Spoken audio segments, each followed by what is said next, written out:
Okay, you guys, we are here with Dave Rasmussen. He is our expert when it comes to all things landscaping, gardening, all of it. Will you give yourself a quick intro really quick?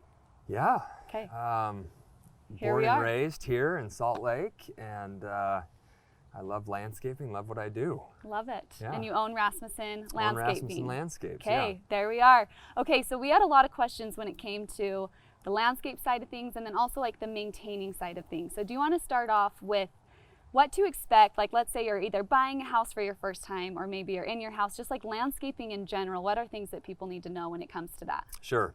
Yeah, so, where do we start is Yes. the big thing, right? You're like, oh man, I've got a new yard or a new house, or I don't have a yard, and what am I gonna do? So I think the things that we often think about are, okay, first of all, what are we gonna use the yard for? That's a big one.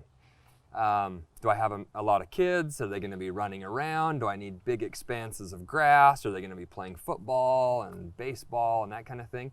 Or is it going to be more of an intimate setting where I just want to use it to retreat? Or am I going to be entertaining? So you kind of have to know what the purpose is of your yard. That's number one. Okay. Number two, we try to get people to think about what they want in their yard, like maybe some special features. Do I want a vegetable garden? Do I want a water feature? Do I want a trampoline, a play set, a patio, you know, those kind of things. And the last piece of kind of the planning process is, how much do I want to spend? What's the budget? Yeah, what do people spend normally? That's a good question. I would say typically people spend somewhere between 15 to 20% of the cost of the home. Oh, wow. So if you've just bought a house and it's $500,000, you're probably spend spending around about $100,000. Wow, on yeah. landscaping. And that's, you know, in addition to that, if you had a pool or something big, you'd be on top of that. But, yeah. When it comes to planning out your yard, you commented on a vegetable garden. Are there certain areas in your yard that would work better than others when it comes to planting something like a vegetable garden? Yeah, for sure. So vegetable garden in particular requires a lot of sun. Okay. Sun and water. So you have to make sure that you're connecting it to a sprinkler system, and then you want to make sure it's in part of your yard that's going to get sun majority of the day, right? So they're not the prettiest thing. I like them. I think it's a really interesting piece of the yard, but a lot of times people don't want it front and center. So you try to hide it, but in hiding it, you got to be careful so that the sun's not shade going. and things like that. Yeah. And can you only do a vegetable garden if you do have something like a drip system or anything like that? Or if someone just plants boxes, like garden boxes, can you just water it by hand every morning? It's just more labor. Is that a possibility, or should you try and do something like a drip system? Possibility, yes. Like reality, no. Okay, I love it. I've every time someone has a pot that's not connected to water, or a vegetable garden that's not connected to water, or even a little piece of grass, and they say, oh, I water this all the time. And then we'll put direct water to it from the sprinkler system that's getting predictable water, and it goes from dead to life overnight, just because you think you're getting it, but you're really not. Okay. So can you give me, I don't know how much you know about vegetable gardens and things like that, but could you give me like 3 super easy things that people could start with when it comes to a vegetable garden, and maybe 3 things that are a little bit more difficult? Yeah. So probably the most important things for a vegetable garden, again, are water, the right amount of water, and that differs between each vegetable, right? Sun, which we already talked about, and then the soil. So the soil is what any plant eats. When you think about soil, you think about it as the food source. So if you have a really rich soil, then your plants, whether it's vegetables or anything else, you know, shrub or a tree, is going to grow better. So those are the 3 really important things, and probably also the 3 challenges, right? If you don't have water, if you don't have the right soil mixture, if you don't have enough sun, you're going to be struggling with things. How do you know what kind of soil to look for? Yeah. Probably the easiest, that could be like a whole episode on just soil. Who knew? But USU, Utah State, has something where you can send in your soil and they can tell you what you lack. Oh, wow. I mean, if I was to say blanket Salt Lake Valley, let's just say, I know that there's a lot of people listening from all over the place, right? But if you're saying Salt Lake Valley, We have a lot of clay here, and so you need a lot of organic material like a soil pep or a compost that's going to break that up, make it easy to work in, and also make it so that it drains. Cool. But again, it kind of depends. Every house is going to be a little bit different. Cool. Okay, that's really cool about Utah State. I didn't know that. Yeah, it's great, and it's like, I don't know, 20 or 30 bucks. It's not expensive. Yeah, I feel like the dirt at my house is really hard and clay-like, and so I'm constantly trying to put soil pep.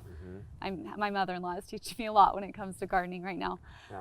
Okay, so we kind of went over the landscaping side, like what to expect, where to start, what to think about. What about like the maintaining side? Yeah, so a lot of times people will say, okay, I don't have enough in my budget to redo my yard, but what could I do? Yeah. And I think the maintenance is a huge, benefit there. With a little bit of money, relatively speaking, you can kind of transform your yard with just a big cleanup. Yeah. So we would call it our big five, right? And we can talk about these a little bit more in detail if you want. But let's do it. Number one is just like general cleanup of leaves and debris, organizing things like patio furniture, your like hoses, putting it all, blowing off patios, just kind of a general cleanup and organization. In the fall, and I think we should talk about this a little bit more later, but you think about in the fall how many leaves there are. But all through the year, there's leaves and debris and garbage and stuff we're picking up. So that's number one. Number two is weeding. Everybody has weeds. It's always a huge problem, and it's like you feel like you go through the yard and you weed everything, and then there's another weed. And it's like right then they're coming back. That it's is only it's Are there things you can do to prevent that? Like I use preen. Is that a good thing to use? Yeah, people use preen.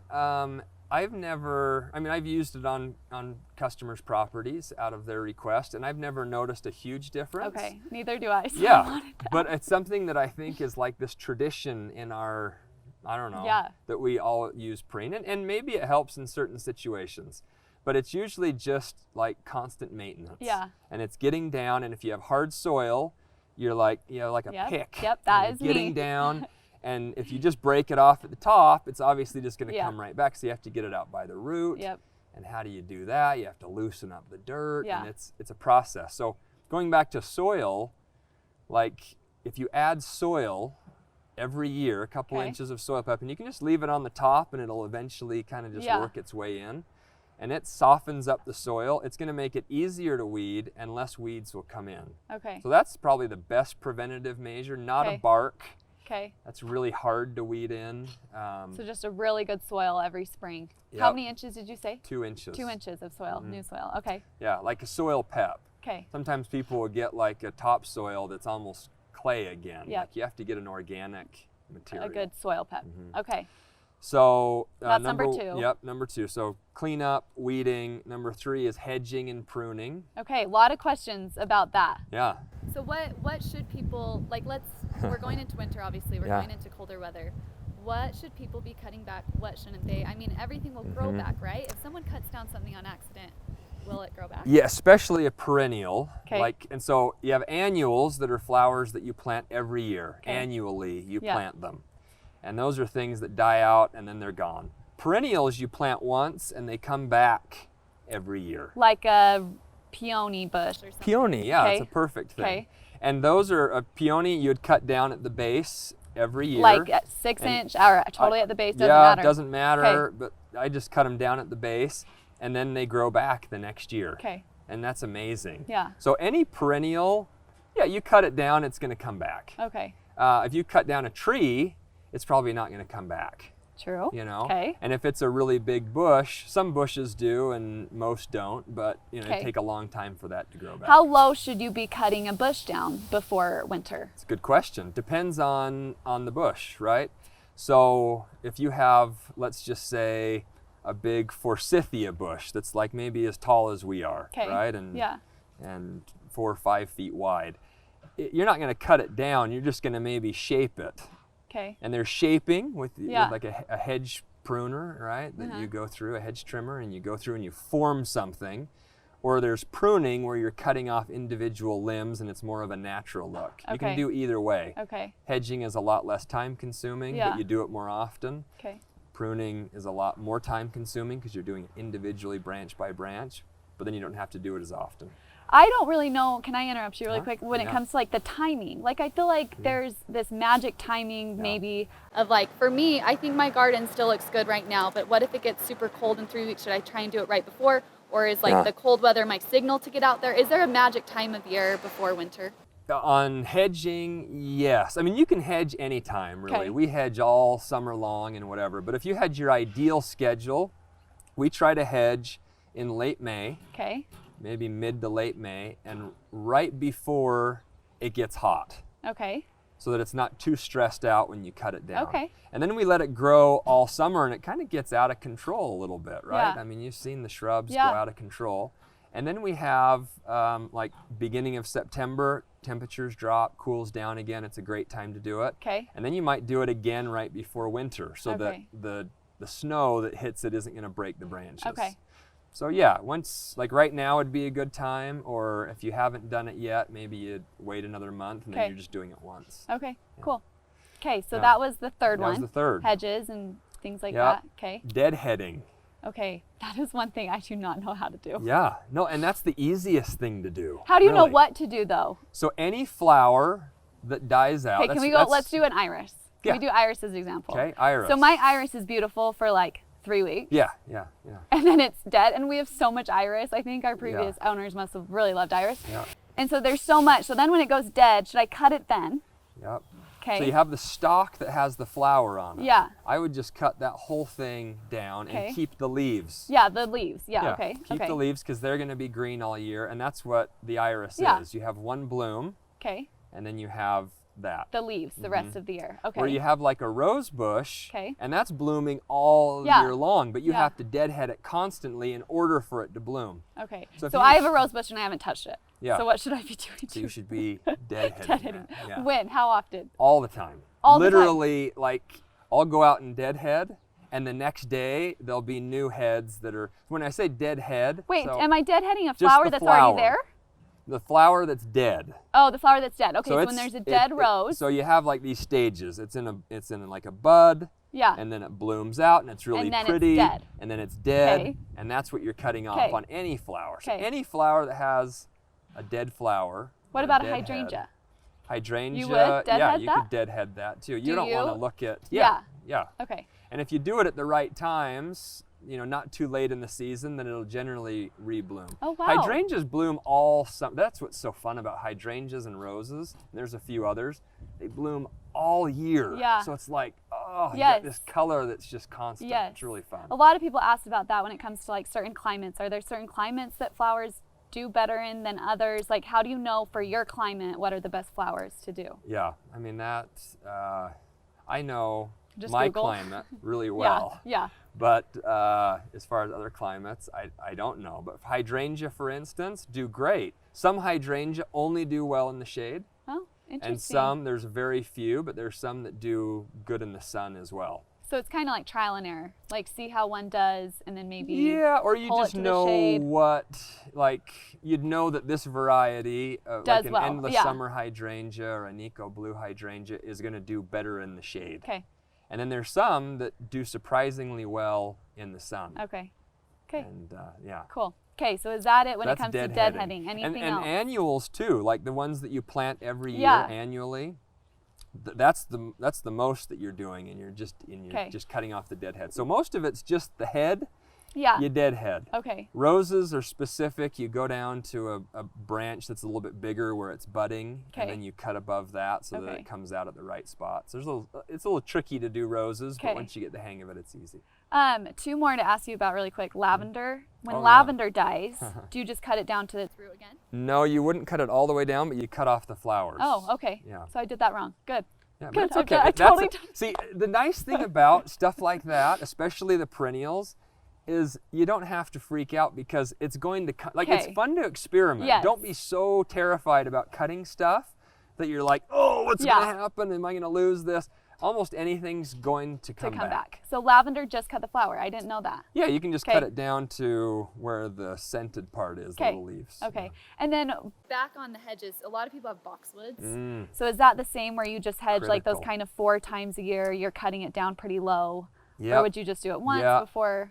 Yeah, I would do those again 3 times a year. Okay. And the hard thing about like a formal hedge, you either want to have someone do it or you want to be really careful about how you do it. Not that it's going to ruin the bush again, but to have it look right. Yeah. Like if you're going to have a formal boxwood hedge, like at your entrance or somewhere where a lot of people like you would see in Europe or something, you really want it to look right. You don't want it to be going like this and like this.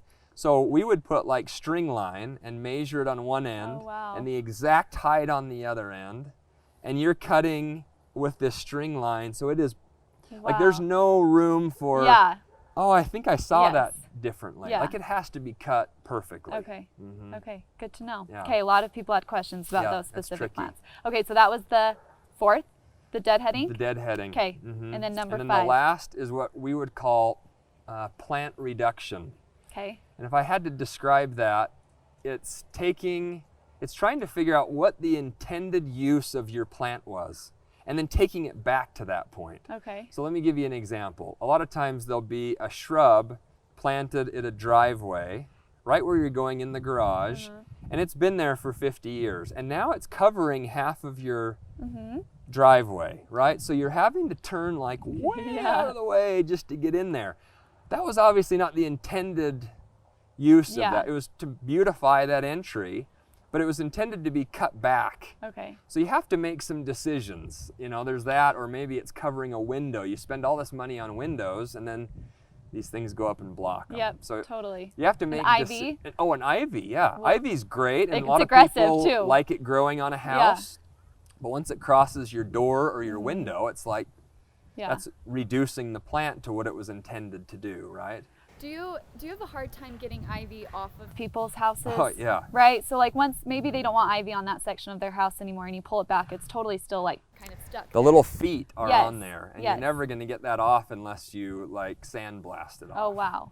Are there ways to prevent ivy from growing in specific areas you don't want? You just pull Keep pulling it right when you see it. Okay. Exactly. Okay. And if you're trying to get rid of it, it's like... It's an aggressive plant. Yeah, there's a guy that we work with who always says, if you want to get rid of ivy, you move.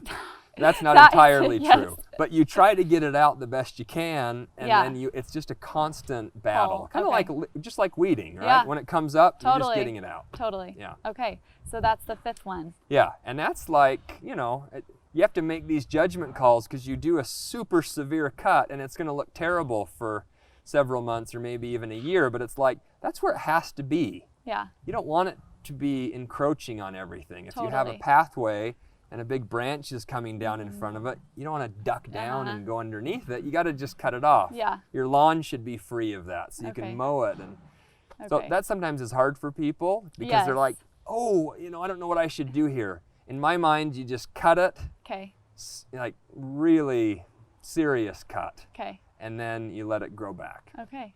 I love that. Anything else when it comes to maintaining a yard or like prepping it for winter or anything along those lines? Well, a lot of people ask questions on lawns. Yeah. So maybe, let's go into lawns. So that's one item, right?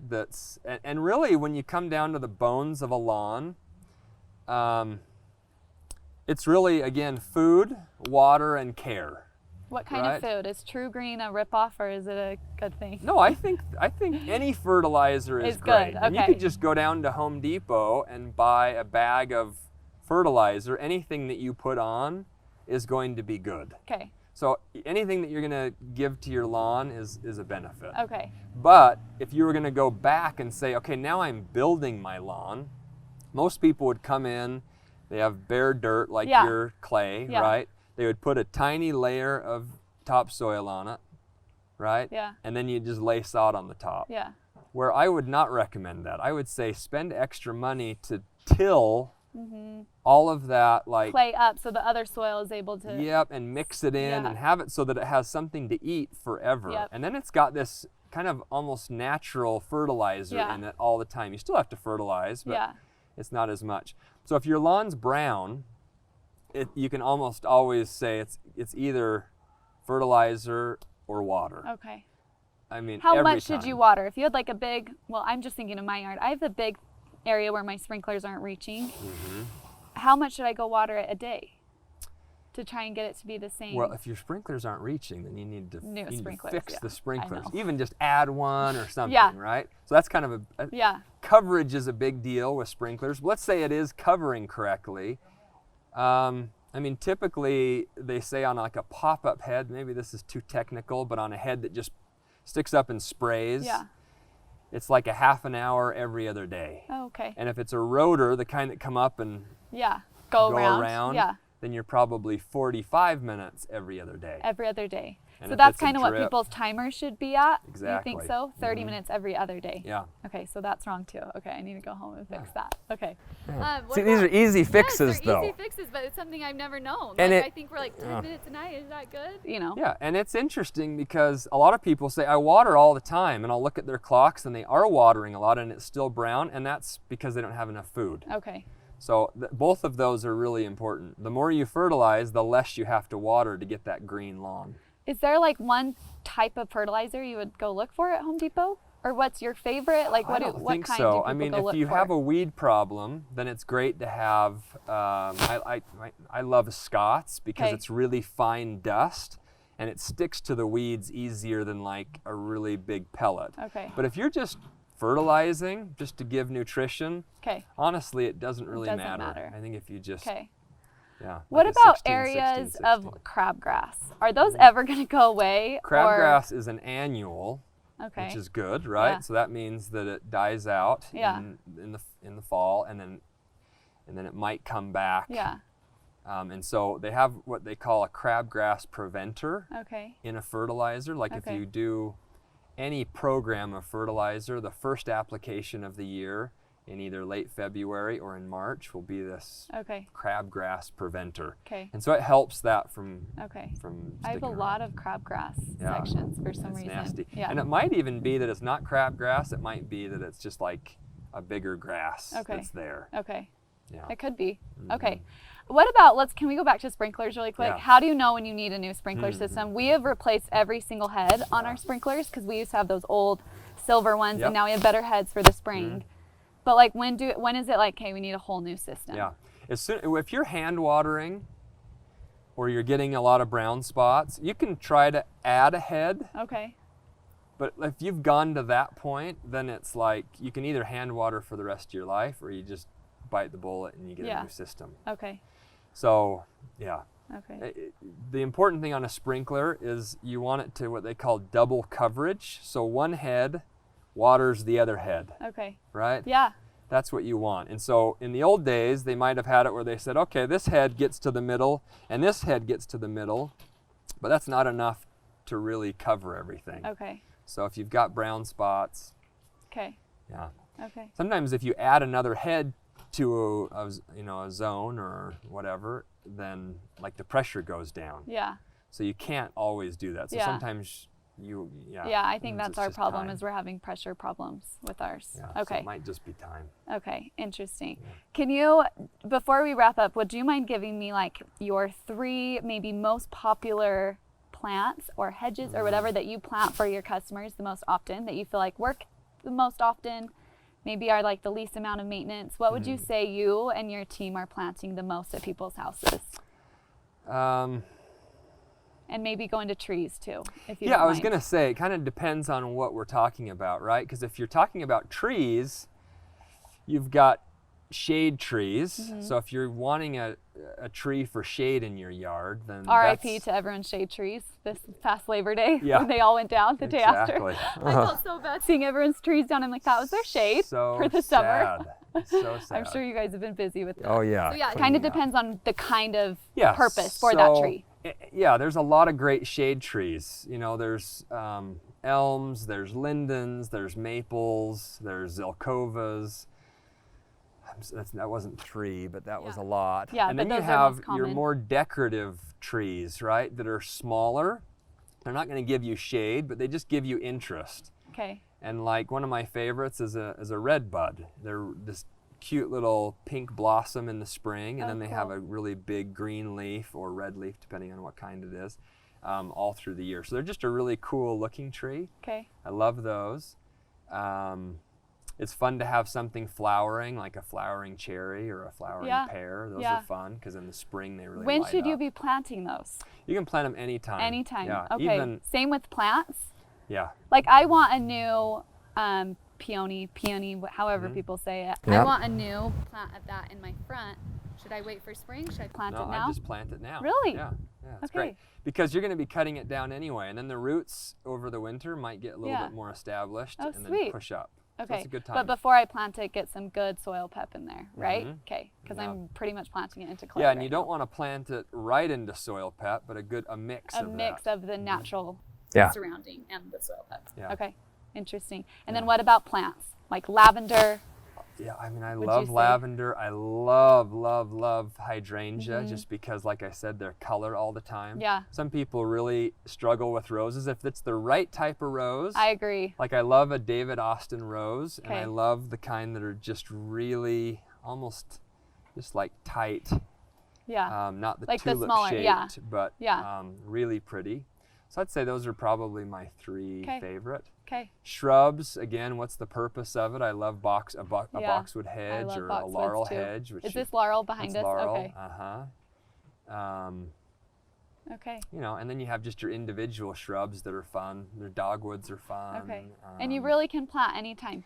Yeah, you know, sometimes it's funny because there'll be a commercial job that they need to get paid. Yeah. And we've shipped in sod in the middle of the winter. Really? And cleared the snow out and laid it on there. And in the spring, it's taken off. That's awesome. That's unusual and not recommended. But it just tells kind you of that proves. you can. Yeah, totally. So summer, it's the struggle because you have to water a ton, Yeah. right? You plant grass or you plant a tree or a shrub and you're watering it all the time to make sure it doesn't die. Where in the fall or the spring, you've got rain, cooler temperatures, you're not having to baby it as much. Okay, so cool. Yeah. I love that. Well, this has been seriously so helpful. Is there anything else that you can think of? Anything you wish you would have known when you started this company how many years ago? I think that's it. Okay. I think everything I said have is seriously about learned it. so much. I'm so excited to go home and know what I'm doing now with my garden and lawn. There you go. Now you know. Yes. Now you're the pro. Yes. Okay. Well, thank you so much to Dave and his team. I will be making sure to add where you can find their services, especially if you are in the Salt Lake Valley. Thank you. Thanks.